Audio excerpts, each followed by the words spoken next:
Y entonces continuamos en conversación con el almirante Molina Tamayo. Carlos Molina Tamayo, ingeniero también y experto en guerra electrónica, lo tenemos aquí. Almirante, respecto de el apresto operacional, porque decir que está el 25% del poder de fuego de la naval de los Estados Unidos frente a las costas de Venezuela es una cosa, y luego pasar a detallar el tipo de armamento, el tipo de aviones, helicópteros, el tipo de misiles, en fin, ya es otra cosa de mayor envergadura. Frente a este poder de fuego, ¿hay alguna posibilidad del apresto operacional de Venezuela si estuviera todo en buenas condiciones? Si está en buenas condiciones, es un sistema prácticamente obsoleto.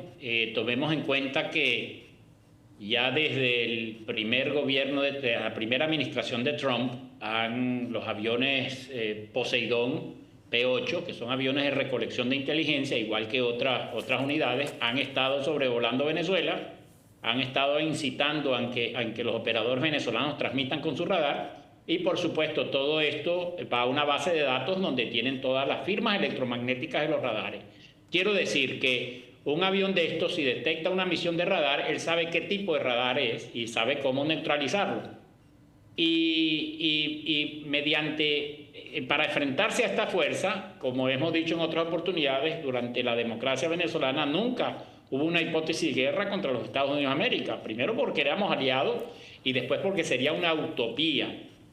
Hay gente que me comenta pues no, que se va a formar una Libia, un Vietnam. No, la gente que comenta eso son ignorantes, porque primero que Vietnam no era Vietnam en sí, sino que era la China comunista y la Unión Soviética, llevándoles tecnología a los vietnamitas del norte y además operadores chinos y rusos o de la Unión Soviética metidos en Vietnam.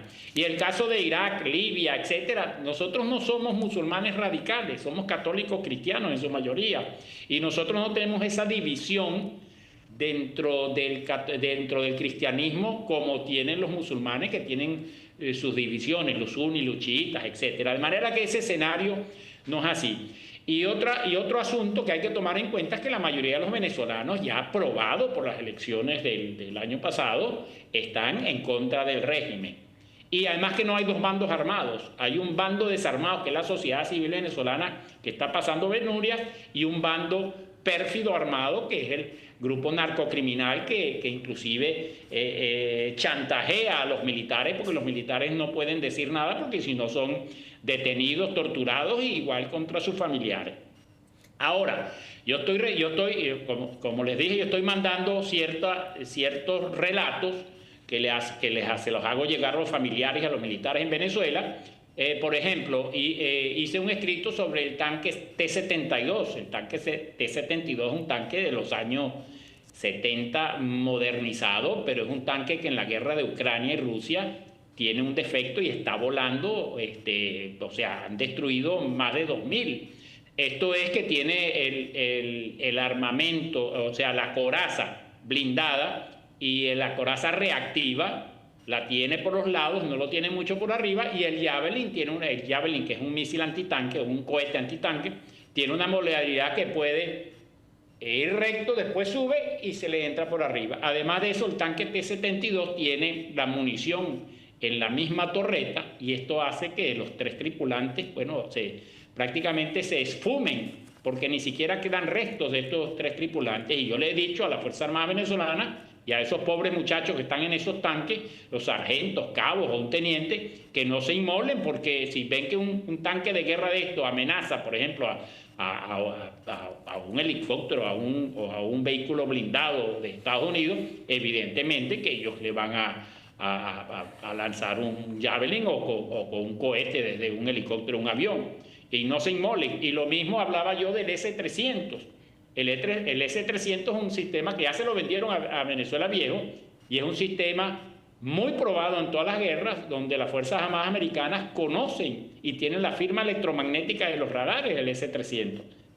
El S-300 fue superado por el S-400, especialmente desde el punto de vista de guerra electrónica y contramedidas electrónicas.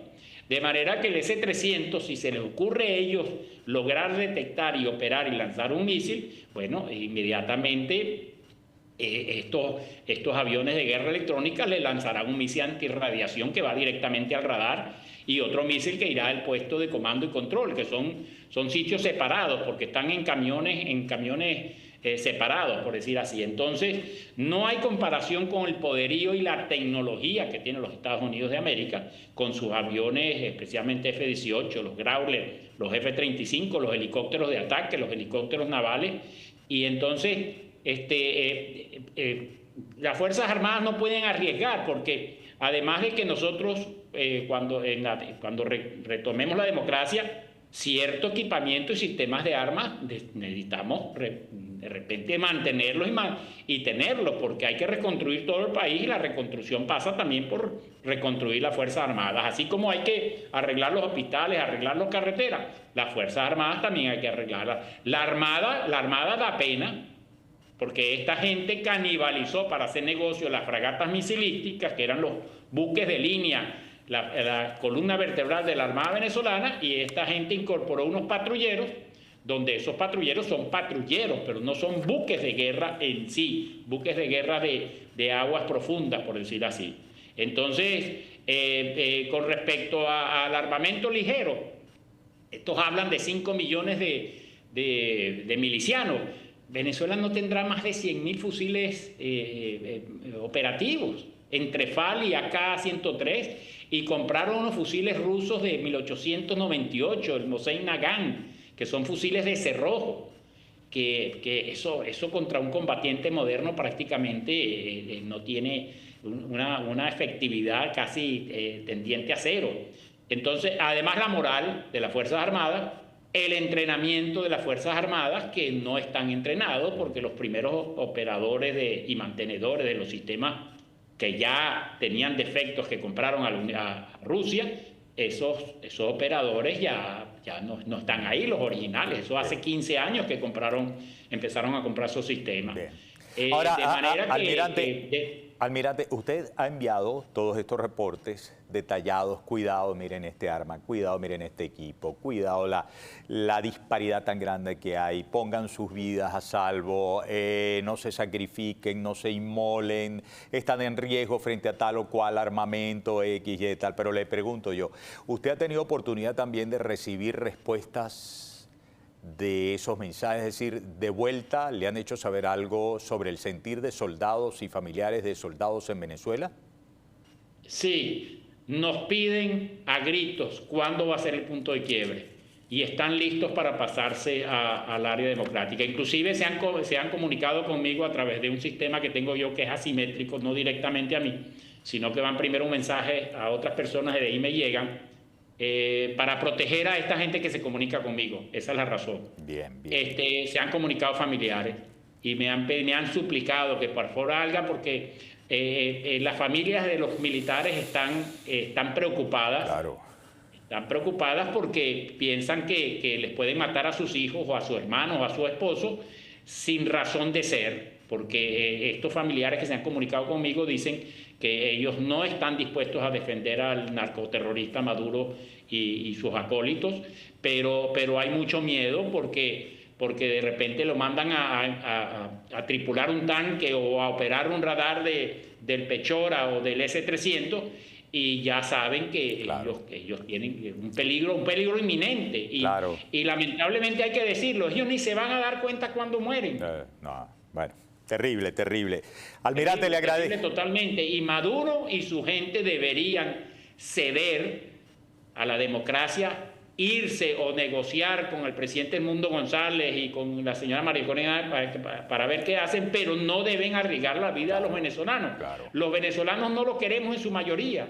Claro. Ni esos que están en el meeting, cuando esos van obligados, los funcionarios públicos. Claro. Y esos también están pidiendo que por favor se acabe esto, porque es un clima de terror, de que muchos de ellos inocentes vayan a morir. Así es.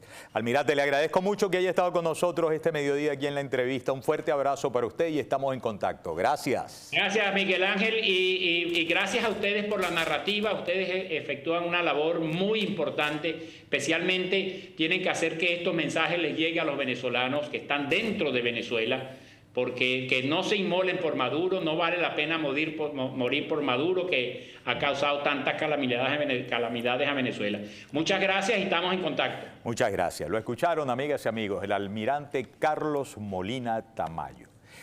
El interés sobre lo que ocurre en Venezuela no es solamente de altos oficiales, de gente que ha tenido vínculos con la historia de la lucha por la libertad en Venezuela, como es el caso de Molina, de nosotros los periodistas de origen venezolano, no. Esto concita interés en distintas partes del mundo, porque para el mundo entero Venezuela Libre siempre fue un país de brazos abiertos que recogió a tanta gente que venía huyendo de dificultades, quizás no tan terribles como las que con los años últimos se ha visto embargada la población venezolana. Por eso siempre estoy pendiente de declaraciones que da Carlos Rucauf. Carlos Rucauf fue canciller de la Argentina, también fue vicecanciller y tiene muy buenos contactos, óiganme ustedes, todavía en Washington por estos roles que ha tenido que jugar. De este despacho de Derecha Diario lo vamos a extraer dando declaraciones en una conversación con un autor también conservador, libertario, Agustín Laje. Vamos a ver, por favor.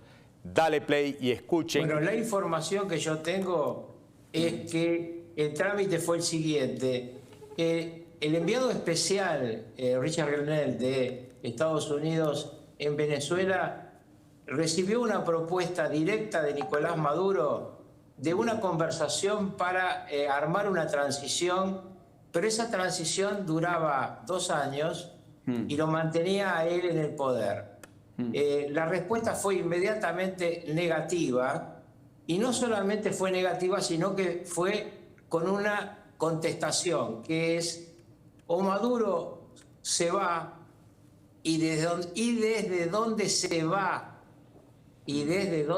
declara, o lo vamos a buscar, o se atiene a las consecuencias, porque Estados Unidos lo considera un prófugo de la justicia norteamericana, como tal va a actuar. Y además, el lunes próximo, el Departamento de Estado va a notificar oficialmente a todos los norteamericanos y a todas las empresas que trabajan con Estados Unidos que mantener cualquier diálogo con Nicolás Maduro implica un delito federal en los Estados Unidos, porque se lo va a incluir en la lista de las personas, no solamente buscadas por la justicia norteamericana, sino que tienen una acción provocada y comprobada por el gobierno norteamericano.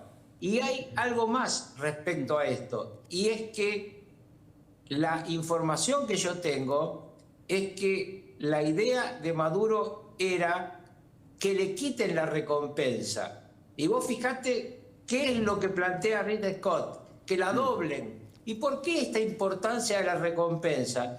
Porque si se exilia, supongamos, en Turquía, o como él pensaba en algún momento en Nicaragua, en algún país caribeño, 50 millones o 100 millones es una tentación para cualquier grupo, porque él deja de tener la inmensa seguridad personal que significa ser el dictador de un país como Venezuela.